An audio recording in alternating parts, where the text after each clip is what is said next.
В течение суток в одну дежурную часть города Якутска в среднем поступает 300 вызовов, а в праздничные и выходные дни их количество вырастает до 500. Дежурному, отвечающему на звонок, важно понять, что произошло, правильно оценить ситуацию и максимально быстро принять решение. Звонят даже не по нашей линии, но мы все равно обязаны их обслужить, проконсультировать, если требуется, либо просто кто-то хочет поговорить, кому-то очень скучно, вот, и звонят поговорить. Ну, периодически нам звонит один мужчина и поздравляет нас, спрашивает, как у нас дела, покушали ли мы. То есть у нас даже такие бывают.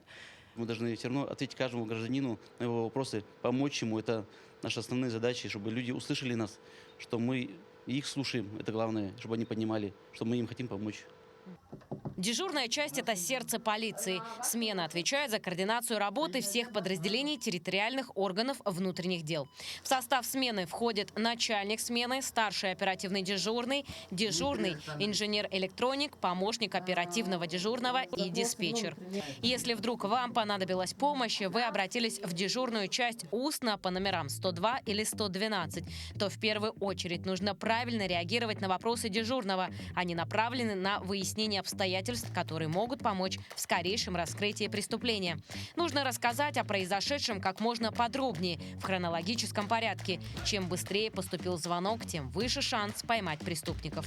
После того, как диспетчер получает вызов, он фиксирует его в специальной программе. Далее сообщение поступает дежурному, который в свою очередь определяет, кто поедет на данный вызов.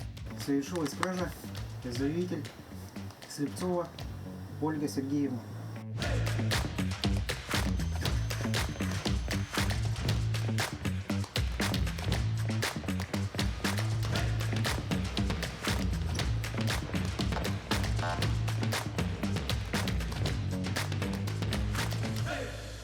Наша первоначальная задача – это принятие заявления, сообщения о совершении, о готовящемся совершении преступления.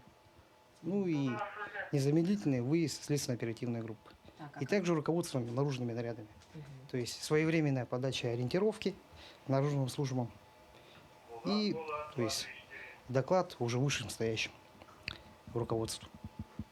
Чем могу помочь? Эти слова ежедневно, не одну сотню раз произносит сотрудник дежурной части управления МВД России в Якутске, отвечая на телефонный звонок. Однако не всегда сигналы сообщения о преступлениях, но тем не менее каждого здесь выслушает, подскажет пути решения проблемы и окажет квалифицированную помощь, как профессионалы своего дела и просто неравнодушные люди.